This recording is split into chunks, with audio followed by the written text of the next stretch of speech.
Before we start talking about the Grim Donut, what do you think about this e-bike right here? An evil? I don't know. I didn't know that existed, but it looks like something to me. What about you? Yeah, I think it's an evil. Okay. I think later in the magazine they actually talk about it. So. I think you might have just broke the internet.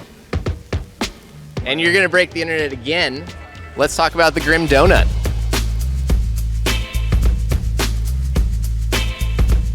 We built the Grim Donut too. We had a hand in the Grim Donut 1, but then it got out of our hands pretty quickly. So what are you trying to do with this thing? Well, the first bike, the idea, we went over with the Pinkbike guys to Taiwan, and I showed Vernon Felton some factories, and then they did their piece on, went to Taiwan to make a bike, and they did. And it was an open model.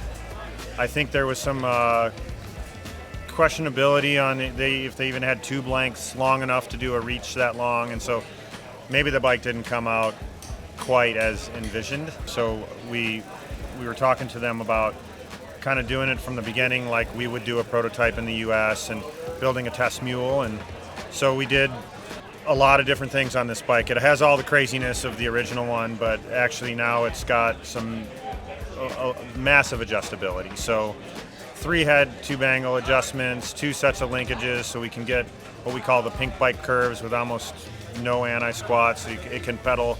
And then one that matches what we've got going on the Firebird. 3 different chainstay lengths, flip chip so we can raise or lower the bottom bracket. Rotor made of some cranks that are 155 millimeters long, so you can actually still pedal the bike with its super low BB. It's still got a crazy slack head angle, and I think it's 56, 57 degrees and an 83, 84 degree seat angle, and so it maintains that stupidity, I guess. I think we said in our press release the right amount of stupid, but with some range, so we can actually check, you know, if it's 3/4 degrees steeper, if we get the bottom bracket a little bit higher, if we just play around with some things, you know, where does it start to just be fast and not weird, and be more versatile. And so Levy has one up at Pinkbike and Canada there, and we've got one here, and hopefully maybe we'll have some of our pros race it next year. We'll see.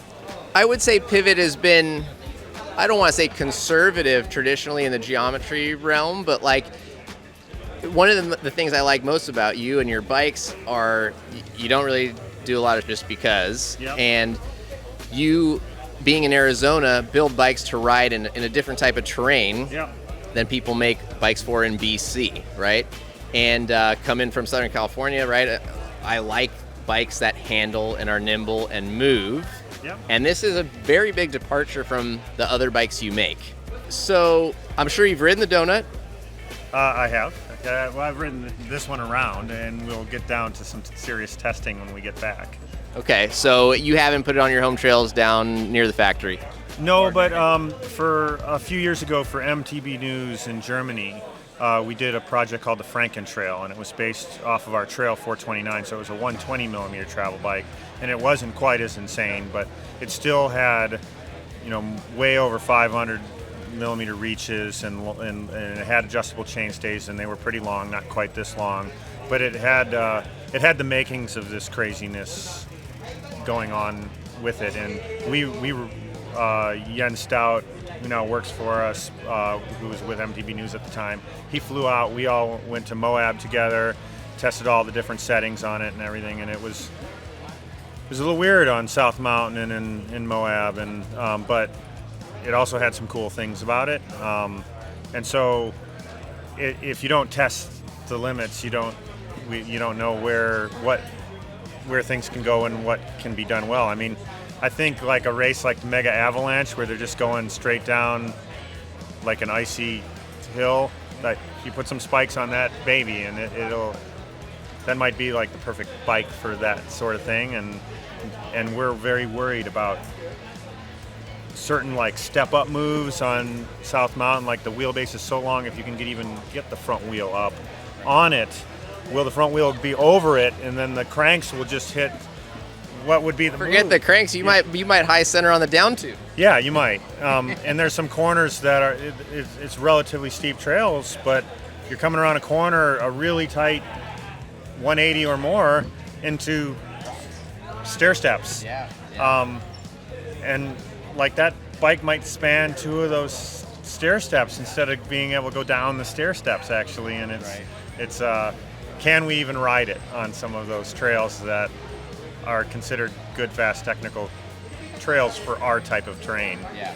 Now I'm sure Levy and crew up there will find the proper to make it go fast and prove that it's the best bike in the world. How many you guys are you making? We've made 2. Okay. We'll see from here where it goes. I think there's gonna be some people that want it, right? Yeah, and we're not ruling anything out. So. All right. Well, there you have it. The Grim Donut. Is it a pivot? Is it a pink fit? What are you gonna call that thing? Yeah, it's Pinkbike Grim Donut. Okay. Yeah. Right on. Well, thank you.